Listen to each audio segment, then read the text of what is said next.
know I can do it, but I just need to say that I can't do it.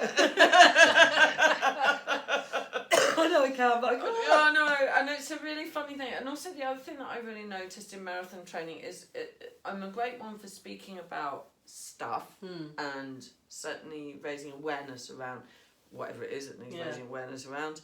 And I'm quite gobby and I don't mind making a dick of myself. Do you know? I mean, I'll wear a hat with tampons if needs be to go and raise awareness about poverty, you know, or whatever it's. I don't mind. I'm very happy to be the clown. Yeah. But actually, weirdly, when I'm running, if I'm in pain, I will never verbalise it. Right. I noticed this when I was running New York Marathon. Yeah, I want to ask you about. We're going to have to move on to them quickly in a minute. Sorry, I know I've been banging on, haven't I? No, just it's edit, fine. cut all of it. cut. No. And I don't cut any of it. I realised when I was running, I hadn't organised to sort of run with a pacer, but then after a while I realised, who's that little gaggle? Oh, they're around the 5:15 mark. So maybe I could do it in 5:15 because my first ever marathon was disastrous. It was like nearly 6 hours or something. I'm like, I can do better than that. Yeah. And Brighton I'd done in, I don't know what I'd done, 5:30. I don't know. Anyway, I shaved about 30 minutes. So I was like gradually getting faster. I'm like, maybe 5:15. So I started joining this gaggle of people that were all around the 5:15 guy. And then I noticed the people dropping away. And then after a while, I noticed that the people that were dropping away were kind of going, oh God, my leg's really hurting. Oh God, my back's really hurting. Oh God, my... And it wasn't that they were really whinging or anything. I was just noticing that when they were giving, like they were airing that pain. Yeah. That struggle. They started dropping off. Yeah. And I remember my hip flexors, I've never experienced anything like it. And I'm like, don't say it out loud. Don't say it out loud, that means you'll be stopping, dropping off. Just don't say it out loud. Yeah. So, and I didn't. And then I came across this place where they have like, you know, that freeze gel. Oh, yeah. And I just like give me all you got. Oh, where we got to tell my pants this ridiculous bloody hat on. And I made it. And that was a real revelation as well. It's like, so when I'm running, because I've got like permanent damage in this arm, and it's very, I mean, I'm on an extraordinary amount of meds to keep the pain away, but when I'm running it gets really bad. Yeah. But I don't say anything, because what I'll do is I'll focus on something that isn't hurting. Yeah. But that takes it, I mean, I take my hat off to you, because the mindset to do that is incredible. It really is, to think... You learn though, you train your brain to do that. But it does go. It's hard. It is. That's really, really There's hard. no getting away from it. No. But we know it's hard. Yeah, absolutely. Oh, fucking hell yeah, it is. But how you do that... We know it's hard. But so you start focusing on your nose, or like my latest thing is I start singing Old MacDonald. Whilst running? Yeah. Brilliant. It is Old MacDonald. What's the best one? Because obviously you ran before the cancer, didn't you? A little bit. But not to the degree... No, I trained for the half marathon and I was doing really, really well, and I did the half marathon. I fell off the frigging curb at mile 8 and tore a ligament in my ankle. That's why as soon as it came available again, I got another place. And it was between that one and the next one that I got cancer. Right. And that's why I still had the place. So I hadn't done a lot. But that was like, I'd maybe like 6 months, not even. Right, okay. So how do you... Because I run, and I'm part of a little run group, and we're all kind of help each other. Some people suffer with a bit of depression, anxiety. My friend says we run the crazy off together, and it's just dealing with the craziness of life and living and the challenges that we all face. So yeah, for me, and certainly like this last year, I've used it just to burn the crazy off. Some days where you just like, And the more shit you've got going in your life, the better your pace. Yeah. And my brother-in-law died sadly quite quickly. And again? No, it's again. When was that? Oh, it was quite a while ago, 14 years ago. And left my sister a single parent with a 4-month-old baby, and they were living with us at the time.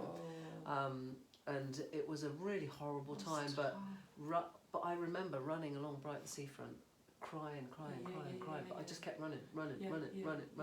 And it's just, I'm a massive believer in exercise. I've always exercised my whole life. Fat, thin, whatever, what's been going on, I always have. But one thing I've noticed is when I'm going through shit, I run a lot more and I run a lot quicker. Yeah. And I just wondered if that had been the case for you, that, obviously, not necessarily quicker, but obviously you started doing marathons because you got the opportunity. How has it helped you? How has it benefited you through the whole the whole thing. I think what I've realised is that I now know, it's that brain training thing, so that I know that if I'm here, literally here, like feeling disabled because of depression or anxiety or whatever it might be, I now know that if I manage to find a moment of energy in amongst that darkness to put on the lycra and get out there, I will feel better. And literally it sometimes is catching that fleeting moment of like, okay, go now. This is my window of opportunity. Yeah. I need to I'm go, not feeling as shit as I was 30 seconds ago. Get that shit on and get out, because I know that I will feel better. The running faster, I'll never forget it when I had three deaths in 6 months. Oh my God. 2 sadly from cancer, 1 was a suicide, and they were the 3 people that I ran the New York Marathon for. Oh God. And during that time, like you, I remember just, you know when you go out by Shoreham on the dirty road, whatever that place, and I would literally be sobbing. And sobbing and sobbing and sobbing. But you know what? You just cry your way through that shit. And also the other thing that I now do as well is I do spin classes, and sometimes because it's really dark, really dark, really filthy music. I only go to ones like loud techno, hardcore, and you can cycle the shit out. Spin the shit away.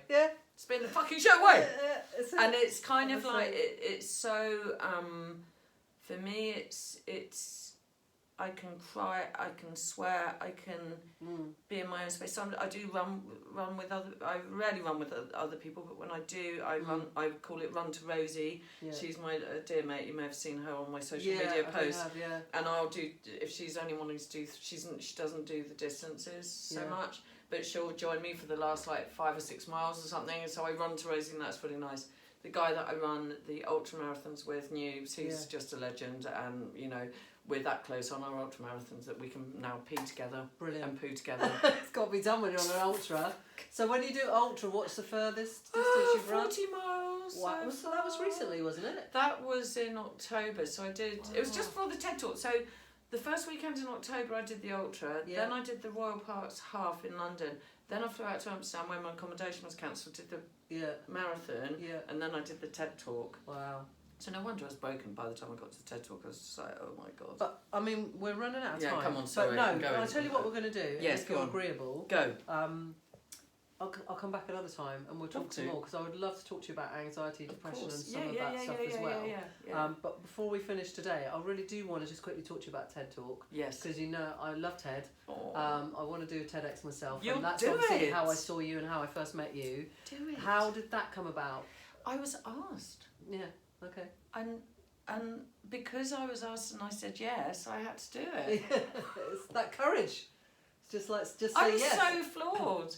And do you know what that is? It's just say yes to the things that I would never have done that. So it wasn't kind of like something you aspired to do or anything? No, You just... I was so flawed. Toby got in touch with me and he's like, oh, my wife and I, or partner, I don't think he's married, have followed you since the beginning of your thing. And we wondered if you'd like, and I was just like, okay. Fab. And then I didn't start writing it until about horribly late before, because of course all the self-doubt creeps in. Yeah. It's like, well, why have they asked me? Am I good enough? Da, da, da. So the what do you call it? So like oh, you'd know that being a coach. My brain has gone. Imposter syndrome. Oh, yeah. I wrote all about of that morning, comes in, all that kind of shit. And then it's just like, oh, shut up. And anyway, even if it's really shit. Okay, so this is how I work with something like that. Is I will go, right, what's the worst that's going to happen is you're going to walk on, you're going to trip over, you're going to knock your head, throw up, and then forget your words. Anything better than that. But is people good. People would love that because they like to see you're human. It's a win. We think we've got to go on and be perfect. Oh my God. And we don't. People love I've got no idea what it's like. I've got no idea what it's like. Do you know the other thing that's coming up as well is I'm on First Dates Hotel. No, I was going to ask one of my questions. What's coming up for Fizzy Snood? And now you're telling me you're on First Dates Hotel.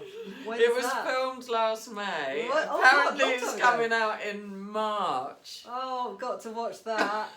Brilliant. Fucking dreading it. Are you? What else is coming up, Fizzy Snood? Yeah, come on, tell us what's the plan? So, of course, I've got the Brighton half this weekend. I don't know when this podcast is going out. It still won't be going out before then. Okay, so then I've got the marathon. You do a Brighton marathon? Yeah, of course. Yeah. I'll do another ultra. I don't know, but running mainly. Continuing to reach out to people.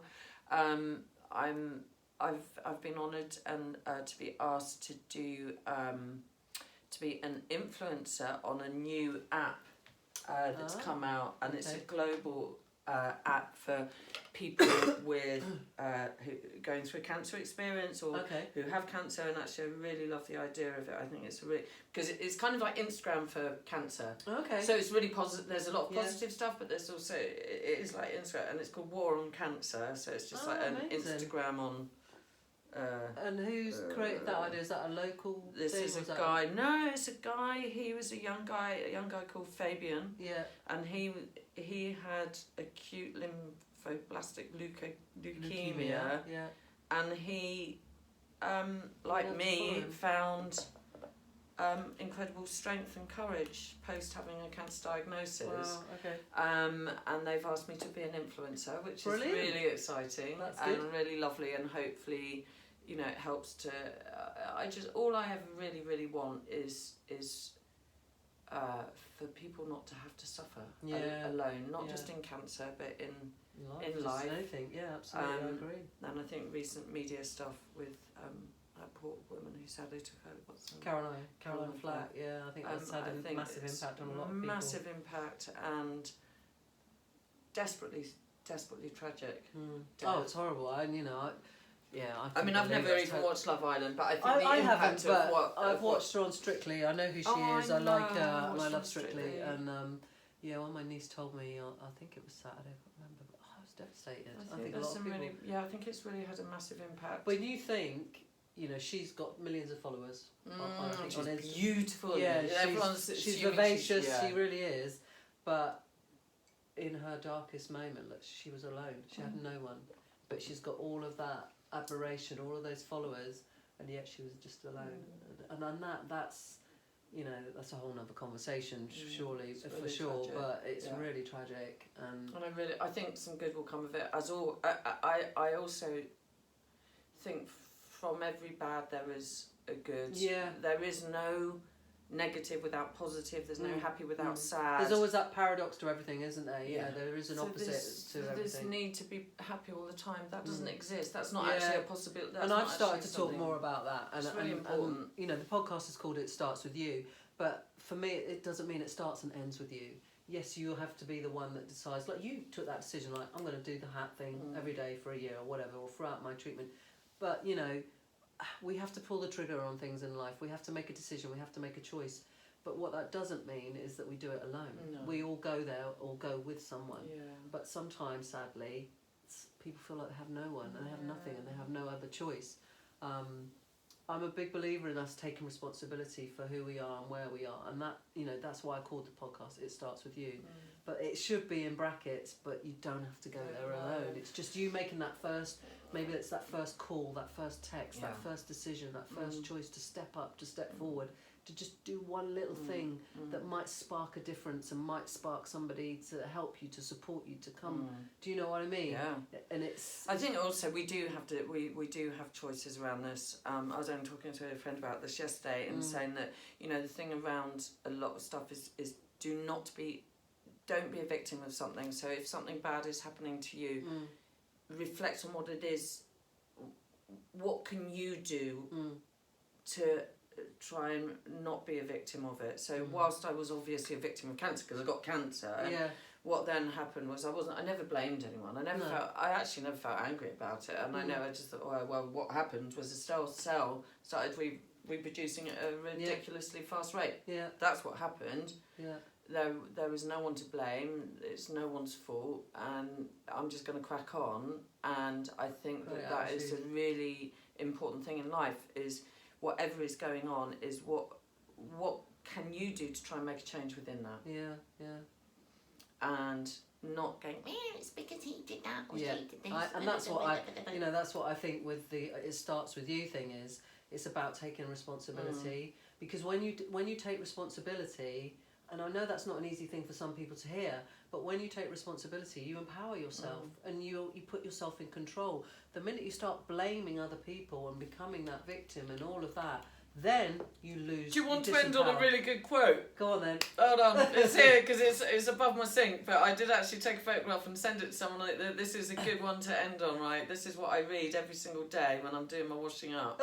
You want to hear it? I can see it over there. Any time we buy into thinking that we need someone else to behave in a certain way, to treat us in a certain way, to be comfortable with ourselves, we are giving power away and setting ourselves up to be a victim. Correct. I love that. Boom. Brilliant. Great talking to you. Absolutely phenomenal. You too. I've stopped it. Who's now that? We are going to one day. I'm going to come back if that's all right. Take your call if you need to. No, that's Pippa's mum. Why is she calling me? I haven't spoken to her for ages. It's weird. I can't clip your mic. Yes, of course. I can't speak to her right now. Okay, no worries. I say don't worry if you need to. I know we've wrapped up. No, it's fine. Well, it's been brilliant talking to you. Amazing. And I would really love to come back and do all of a sudden, do some more. Yeah, sorry, I do tend to go a little bit off piece. That's why TED Talk is good because you only get like 50, and you can't go off piece because like if I'd been up there for 3 hours. I think somebody did, didn't they? Didn't somebody? I was bang on actually because I was so scared because I know that I can really prattle on. Yeah. And you have the little timer things. Yeah, because how long did you get? Is it 15 minutes or is it 13? I 13. think. Yeah, it's 13. quite specific. Yeah, it is, and you just can't go off piece, can you? You just. And I've never had that because I've done a lot of talks, but I've never had a script. I've had like dot points or whatever, or I know that I need to sort of wrap it up to talk about a specific thing. Yeah. But that was just so scary because it's a script